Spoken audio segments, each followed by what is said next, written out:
Hello everyone. So this week we'll be talking about resistance and social media change. We will discuss cyberculture along with Hobbes and Marxist theory of conflict from the point of emergence, how resistance and activism came into place.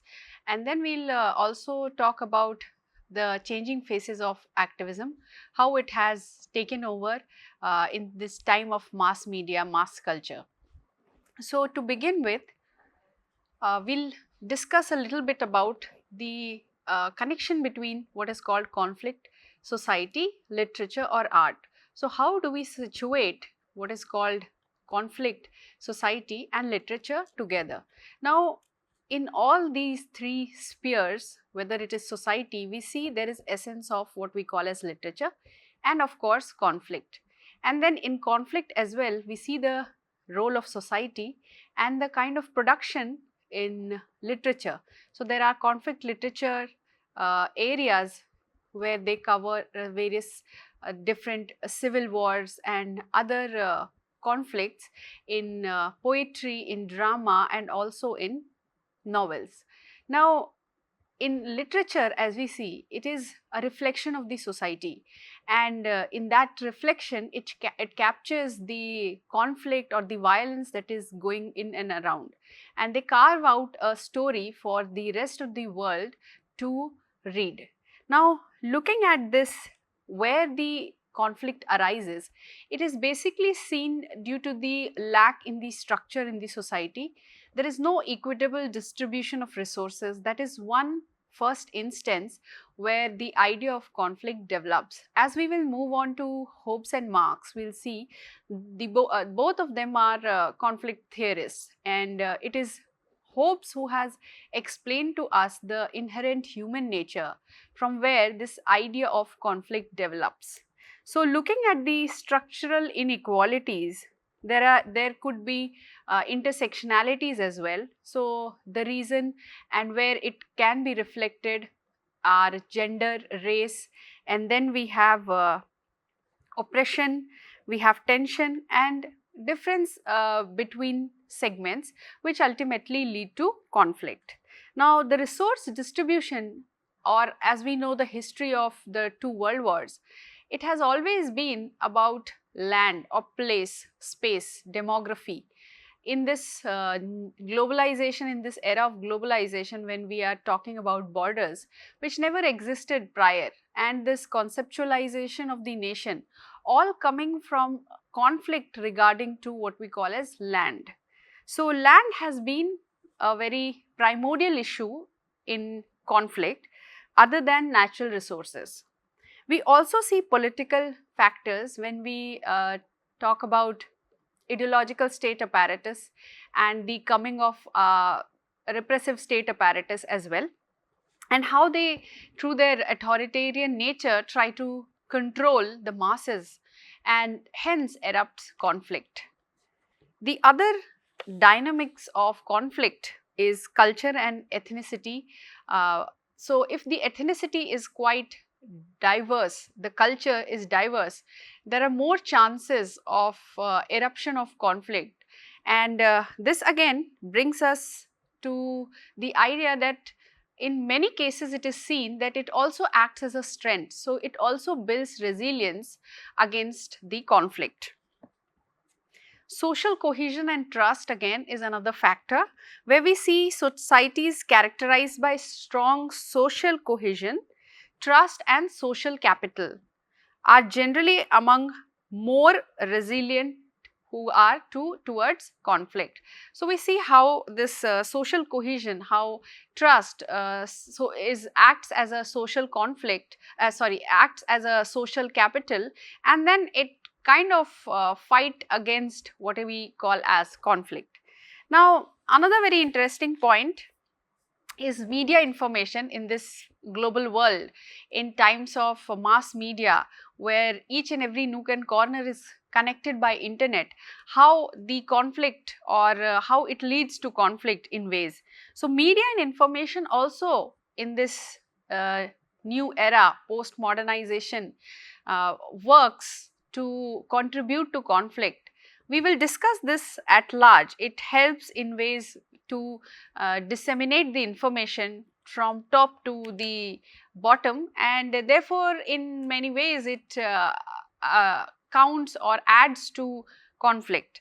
Now, moving on to how it then gets integrated into literature. So, there are many instances of conflict. One is, if we are talking about India, we have the partition, and there are many novels written around partition, the turmoils of partition, the traumas of partition, and it talks about violent conflicts, people who lost their lives, people who lost their family. So, in a way it is brought in literature. So, in India, if we constitute partition literature, it is part and parcel of conflict studies. And then if we talk about the other South Asian countries, recently 2017, the Rohingya genocide again can be construed as conflict, but there is yet more literature to come from there. When we talk about Bangladesh and the Pakistan conflict, we see that again lot of literature has come out from there. The problems or the discussions over the remorse, the pessimism that conflict left behind is another interesting point which is seen in literature. Then we have Sri Lankan civil war, where again we can situate the conflict, the rivalry between the two ethnic communities, the Sinhalese and the Tamil, and a lot of scholarship has come out from there as well. In other countries, recently we are still receiving news of Palestine and Israel. There is again a lot of resistance literature, conflict literature that has come out in and has been written in the form of fiction. And then we have the Rwanda genocide. We also see the Biafra war, from where we again kind of accumulate these literatures, basically the novels, the people who have experienced, or the diaspora whose generation had underwent such turmoils are now writing about it. So, this is how these three get integrated together. Now, what we call as conflict and history, and from where it emerges. Now, Thomas Hobbes wrote a book called The Leviathan, and in one of the chapters, specifically chapter 13, talks about how a man's nature is in such a way that it leads to conflict, or it's in man's nature to use violence. Now, according to Henry Grant, violence is evil, whereas conflict is constructive. But can we say that in times of social media, is it really conflict becoming constructive, or conflict is also leading to something evil? People are losing their lives because of the conflicts. Now, coming again to Karl Marx's idea of what he calls as a classless society. He wanted a classless society and to equally distribute the resources. So, since we had the proletariat, we had the bourgeois and capitalist, how these three worked in a society, and the labor always was the one who had to suffer. So, we see, according to Karl Marx theory of the classless society that he talks about, there is this divide, this huge divide of resources, and proletariat always suffering, the bourgeois taking the surplus, which again results in class conflict. In this capitalist society, there is something called thesis. The thesis was that the market, and we are talking about dialectics, how it situates in simple, very simple terms amidst Marxism or amidst the proletariat, the bourgeois society. So, the thesis was that the market that was controlled by the bourgeoisie, the desire to change the things how it were was by the proletariat, and that was the antithesis. So, the thesis already exists by the bourgeoisie, which is the market, and then we see, because proletariats are not happy with it, they try to change things, and the protest that arises from this thesis is called the antithesis. And after a prolonged period of time, when there is a lot of conflict already happened, we see that they come into a conclusion, and that result is the synthesis. So there is thesis, from where we see antithesis, which is the proletariat, and then we see synthesis happening. And we now understand how the society, which is divided by economy or money, say, works. And this is not just one cycle, it again comes back to thesis, and then again there will be antithesis, and then there will be synthesis. So initially when we study Marx, we know that there was something called a capitalist society, and in that capitalist society the labor class was known as the proletariat, and they started a protest against the capitalist because the surplus always went to the capitalist and the poor was becoming a poor. In order to bring in equality in classes, they started protesting, and from there emerged something called bourgeois.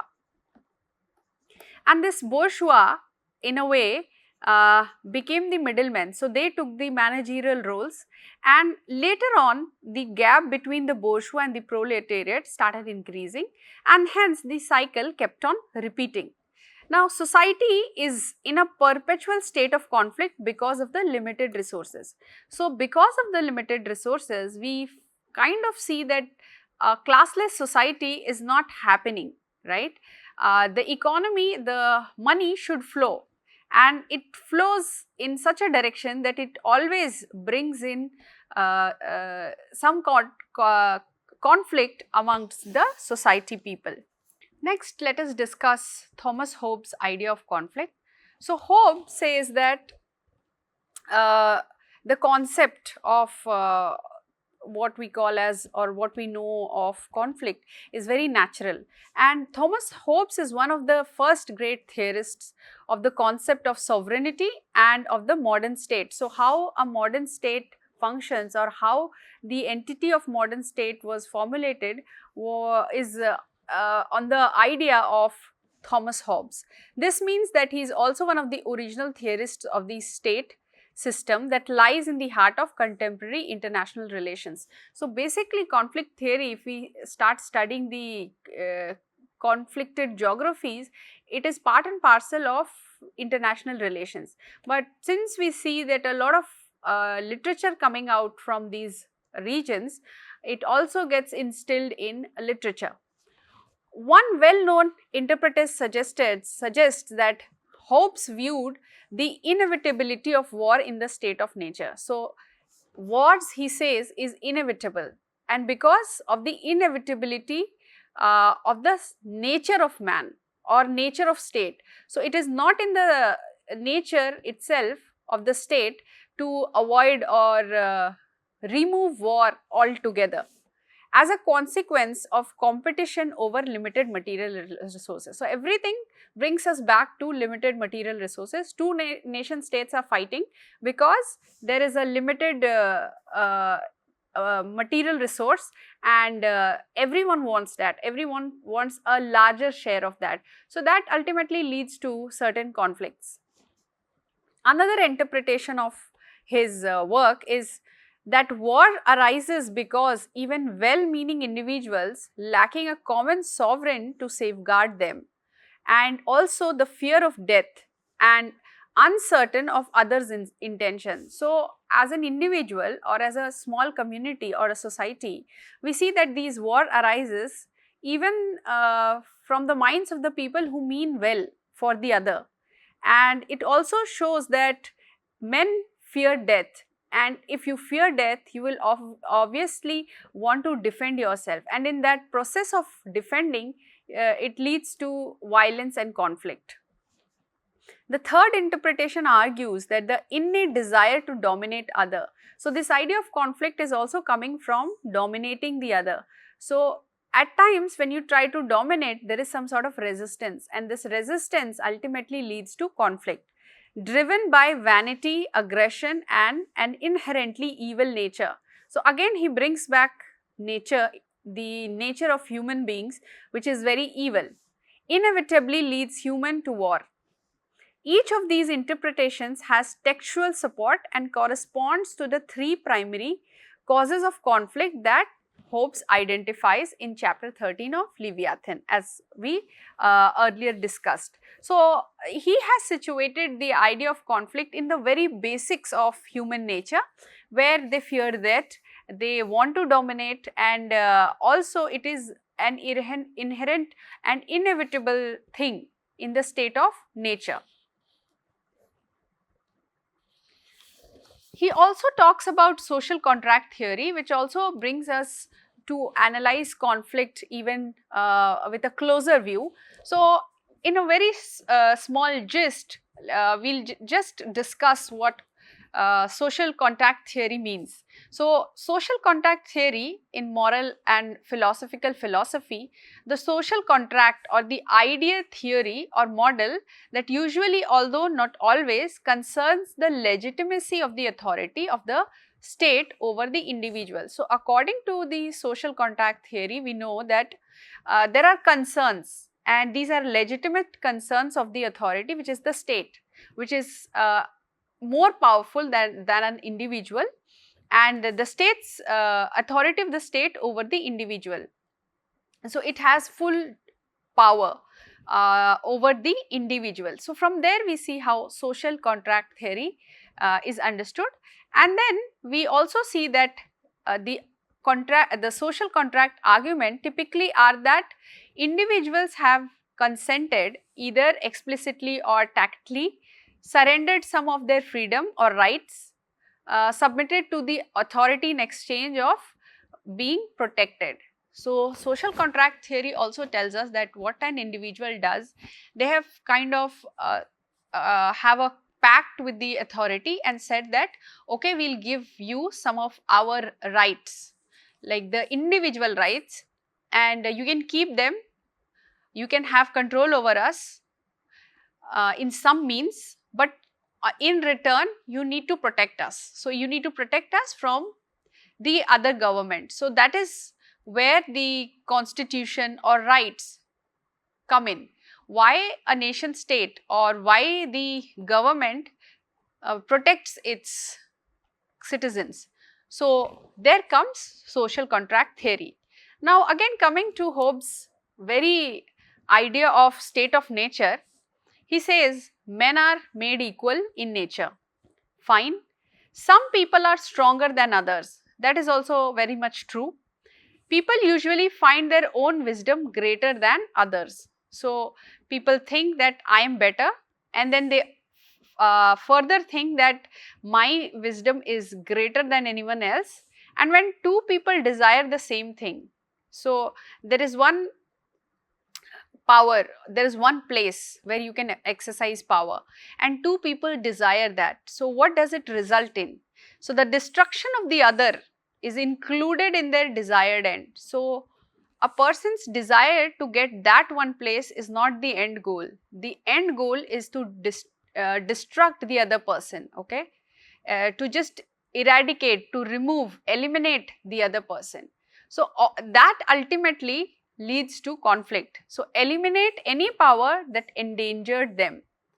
And he puts human nature as made to fight, and he basically brings in three aspects which leads to conflict. One is competition. So if you have inherent qualities of being very competitive in nature, it will finally lead to conflict.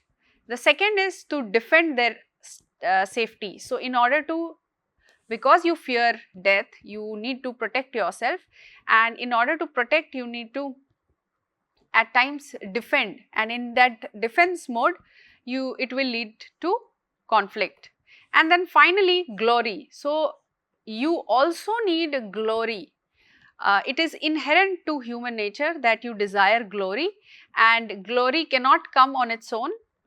Therefore, you need to exercise power, and where there is power, it leads to conflict. So many critics have said that it looks as if it's more of a Hobbesian theory than the theory of Hobbes. So what Marx or what Hobbes has said is not entirely true, or it's not that it has not underwent criticism. It has undergone a lot of criticism, and therefore we see that it is called as a Hobbesian theory than theory of Hobbes.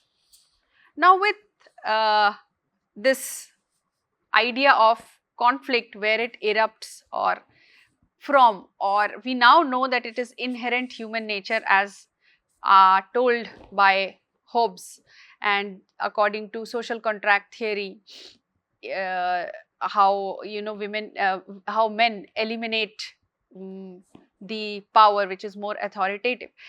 Now what according to you leads to conflict? So that was according to Hobbes and Marx, that inequality, limited resources.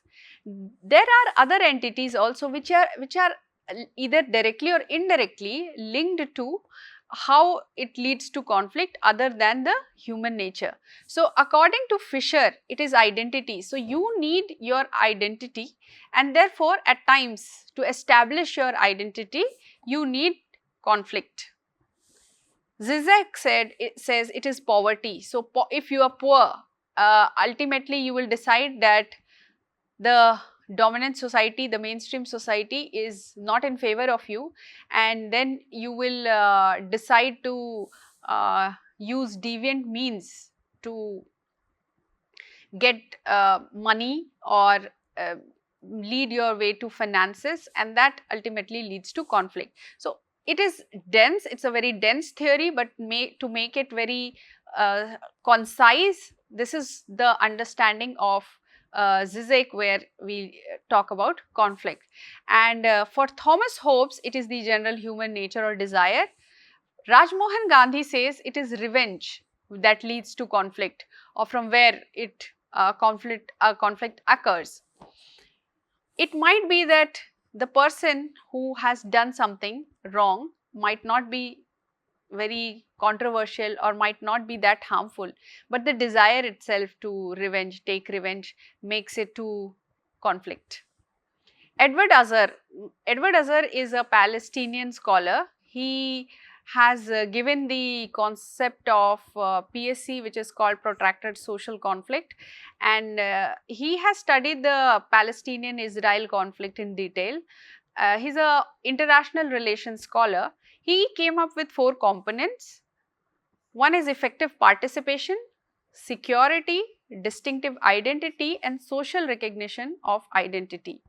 So ultimately, he tells us why people do not refrain from exercising conflict. First is effective participation. So this participation is between the actors, these non-state actors and the state actors. State actors is the state and people who are working for it, all the repressive state apparatus. And non-state actors are civilians or the people who are participating in that conflict. Then comes security. So security is again related to what we call as either it is land, whatever the issue is, where you need security for land or resources. And then we have distinct identity. Here we talk about one's individual identity. Somehow it aligns with Fisher, and we want to retain our identity, or we want to get identified as so and so. So after we get identified as, suppose, an Indian, or as if we are talking about as a female, when gender roles come in, then we want our whole society to get identified. So social recognition of identity is happening by making the whole society or ethnicity getting an identity. So in this process, this all leads to protracted social conflict. And again, coming back to Marx, where he talks about the inequality, unequal distribution of resources leads to conflict. Now, then comes resistance, and if there is conflict, there is underlying resistance. One form of opposing is also resistance. One form of conflict is also resistance, though these two lie in the different theoretical paradigms. But since we are going to discuss about cyber culture, we are going to discuss about activism, we are now trying to understand and situate resistance. So, where exactly the theory of resistance or the term resistance came in or from. So, Harlow informs us that the term resistance was first applied in a description of Palestinian literature in 1966 by a Palestinian writer and critic, Ghassan Hanafani, and in his study Literature of Resistance in Occupied Palestine, which is between 1948 and 1968. So, 1948 the state of Israel was formed, and from there occupation started. Not going into the history of it, from the Zionist movement. So, the critique, which is Ghassan, came up with a book called Literature of Resistance in Occupied Palestine, where the term resistance was used. And then again, going back to the larger literature or literature review of resistance, we see in literature which has been written under occupation. So, who writes resistance literature? Someone who has been under occupation or someone in exile. So, if someone is in exile writes, it is also seen as a form of resistance. In the case of the country under occupation, Harlow explains, not only is there subjugation of a given population, but a significant intervention in the literary and cultural development of the dispossessed people. Now, if you are in occupation, there is a sort of censorship also happening, and amongst that censorship, you come up with a writing, for obvious reasons, because you are under a regime, you are under a different dominant power, you are on the opposite, you are the other. There the significant intervention comes in, where they talk about resistance. It focuses on opposing or challenging existing systems, often through disruptive actions. It is not saying only through disruptive actions, but most often. While activism encompasses as a wider range of actions aimed at promoting social and political change. So, if we talk about disruptive actions, it may be to get instant result. But if they are using activism, it may be for they will wait for a long period of time for a social or political change to happen, and the activism will keep on moving forward up until that change is established, including both opposition to existing structures and the efforts to implement new solutions. Now, coming to social media resistance. What is this social media resistance? We looked into the conflict where it erupts from people's desire, nature, and poverty, identity, all these. And then we studied resistance, where it has come from Palestinian writings, how it is implemented, how it is different from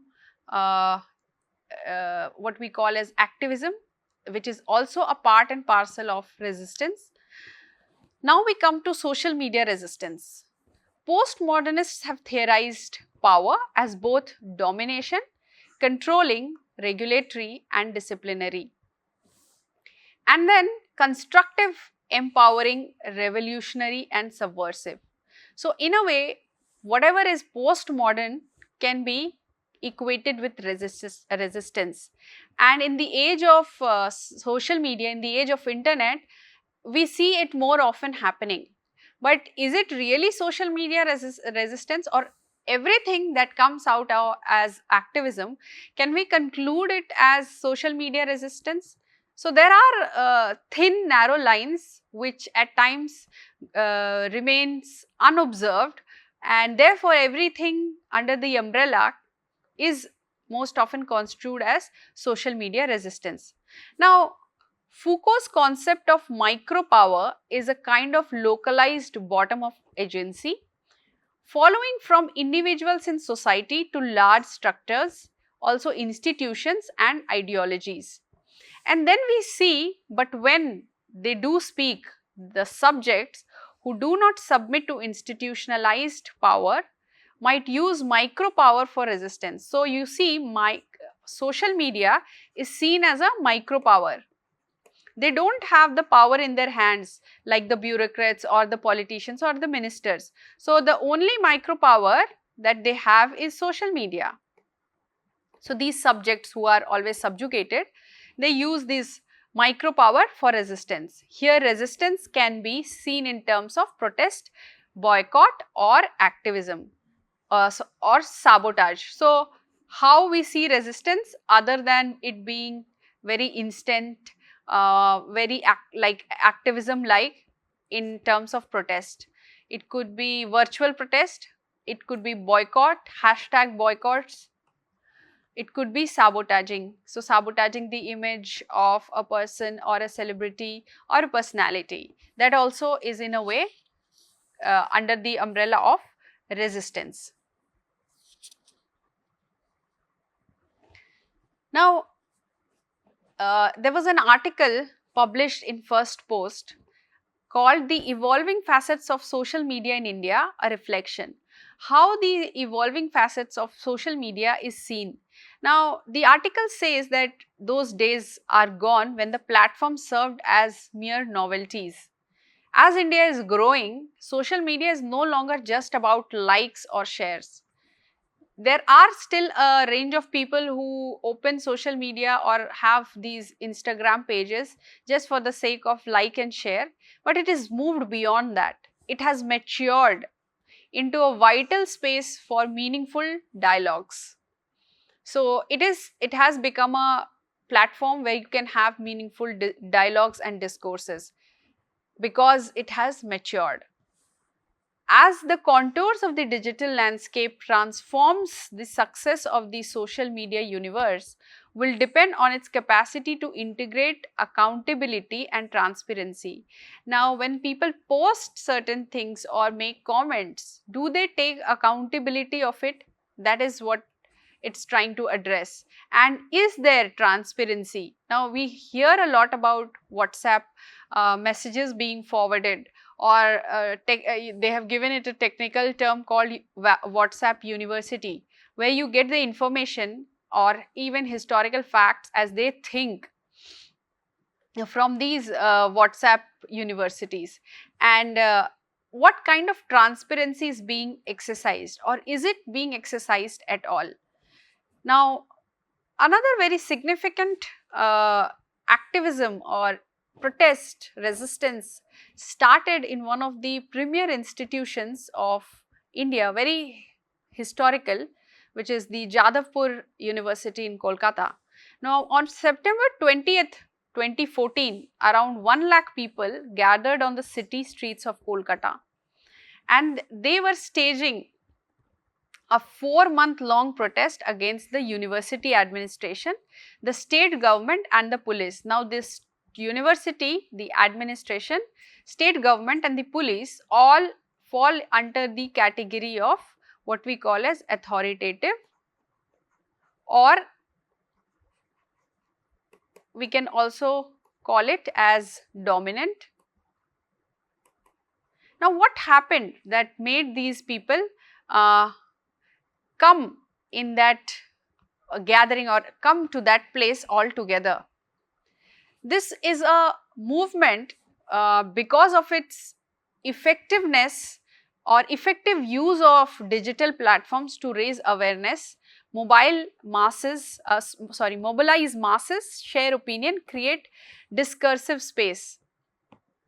significant role in pressuring the state and the universities. So, what social media did to bring them all together was that they use these digital platforms to create discursive spaces, to share opinions, mobilize the masses, also raise awareness, and that in a way helped to pressurize the state, the university, the administration, addressing the students' demand due to the digital media's ability. Now, what actually happened? Let there be clamor, exploring the emergence of new public sphere in India, the use of social media as an instrument of activism.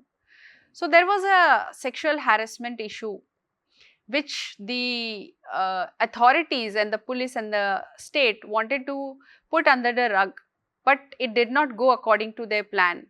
They came up and this activism was named Let There Be Clamor, and it became a very instrumental activity in the history of activism, exploring the emergence of this new public sphere, which is the digital spaces. Social media serves as a platform where a mere hashtag has the power to kickstart discussion, shape public sentiment, and influence group actions. There is a downside also to the digital spaces, the use of digital spaces, but having said that, it also plays a great role in societal transformations. For example, the one that we just read about. The social media platforms are emerging as public spheres. So, Habermas talked about what is public sphere and what is private sphere. And then we see it getting again integrated in this post-modernist era and calling these digital spaces as public spheres.